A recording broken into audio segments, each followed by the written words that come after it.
it was unfortunate how people treated him.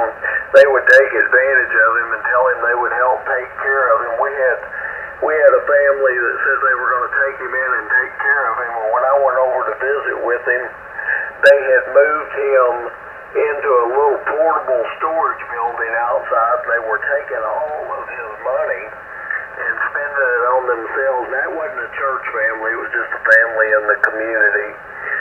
But Ed would be at church every Sunday and Wednesday, and we always had food at church, and he would come because he wanted food. Them people wouldn't feed him. He was skinny as a rail. And when I found out what was going on, I confronted that family, and they hightailed it out of the county, or else they would have been arrested. And I was able to get Ed in with the VA, and they got him into a nursing home. Long story short, every Sunday he would ask me to baptize him, but he couldn't pronounce baptize. It was like a double B. He would say, "When are you going to baptize me?" And finally, he asked me so many times, I said, "Well, Ed, we'll do it next Sunday. I'll baptize you." And so I got him down in the baptistry, and I don't know that he knew what was going on. And the baptistry was kind of narrow. And so I started to take him under, and he said, what are you doing? And I said, I'm baptizing you. And he grabbed the sides of that baptistry, and he didn't want to go under. And I said, you're going under, Ed. And I took him down and got his hands off the side. When I brought him up, he was saying, you tried to drown me. You tried to drown me.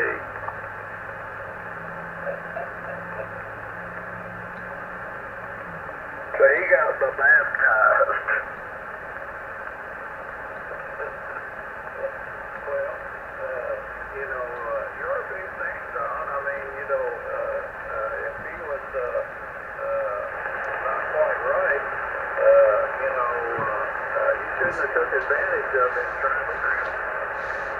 Yeah, he thought I was trying to drown him, but he knew in the end, he knew I wanted the best for him. Like I said, I got him in actually put him in the church van and hauled him down to the VA in Little Rock and told him what was going on, and they took him in there, and then we got him into a local nursing home, and we pick him up for church every Sunday and Wednesday. And,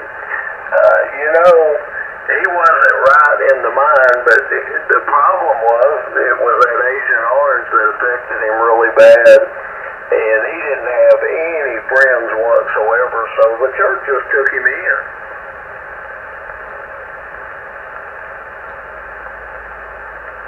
Well, that was the right thing to do, that's for sure. I was familiar with a couple of foster homes that was kind of like that story that you told there, and they finally got flooded.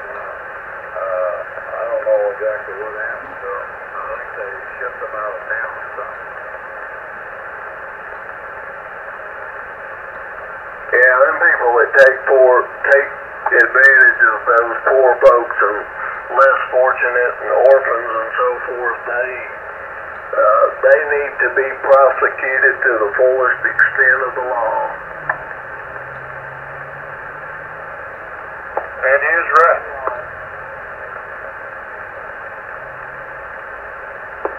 Okay, 4 into it.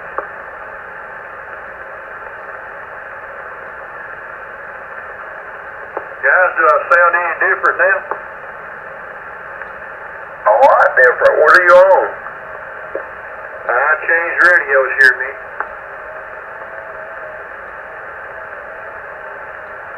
Well, who is that, John? That's Nathan.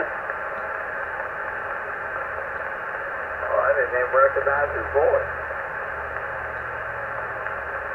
Yeah, it's quite a bit different, Nathan. What are you on? I thought I'd turn this 101E on here. I'm on a 101E. Thought I'd turn it on for a few minutes. Well, one good thing, it sounds like its own frequency, but your audio is definitely a lot different. It's weaker audio.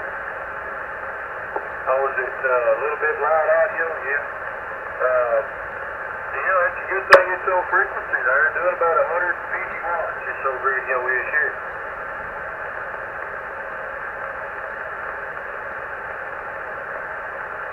That's that one you picked up locally, isn't it? Yeah, I can turn the mic gain up a little bit. It was on about 9 o'clock, and I put it up on number 3 on the radio, which would be about 10 o'clock with the mic gain here. Well, it definitely doesn't sound bad for a 50-something-year-old radio.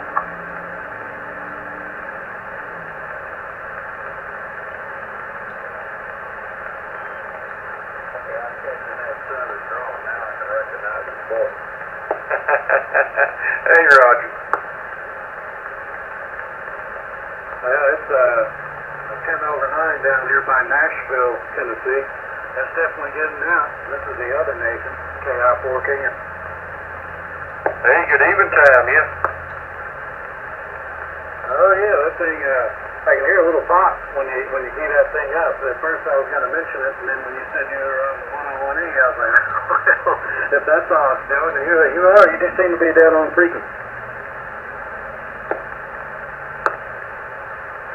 Yeah, I've had it on here for a while, letting it warm up, a little bit, and usually if they do drift this and has drifted on me a little bit over, a time or two. I got here and try to talk or stuff, but I've had it on for a little bit there. I thought I'd, say a few words on it, that way my relays stay working and everything stays in good working condition. I try to talk on it about once a week, and usually I keep it covered up and all that, but once a week I try to get it out and talk on it. 10 over 9 in Kingsport. Roger that, Kingsport.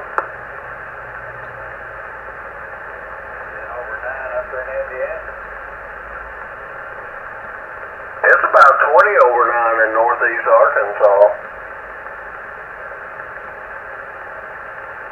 I'm running about 12 dB attenuation also. It's probably a little bit more than that, and I got my RFD on back, trying to keep some of that noise down a little bit. Where you at, northeast Arkansas? A town called Blytheville. Blytheville? Yes, sir, right on the Missouri and Tennessee border. Okay, well, I was born in Jacksonville. That's a little bit away from you, though. Well, I know right where Jacksonville's at because I was born and raised in Perryville, which is about 40 miles west of Little Rock.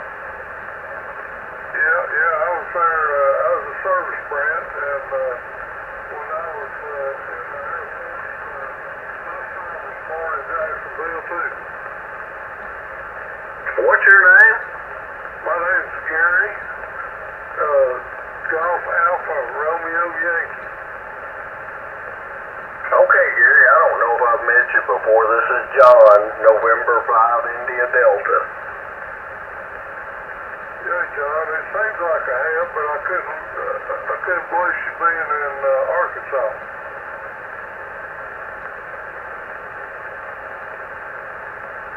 I picked me a radio up, Gary, since last time I talked to you there, man. I'm on one of these old antiquers here, 2-type radio, 101E. Yeah, I've talked to you on that before, Nathan. It sounds good when the band's holding up all right.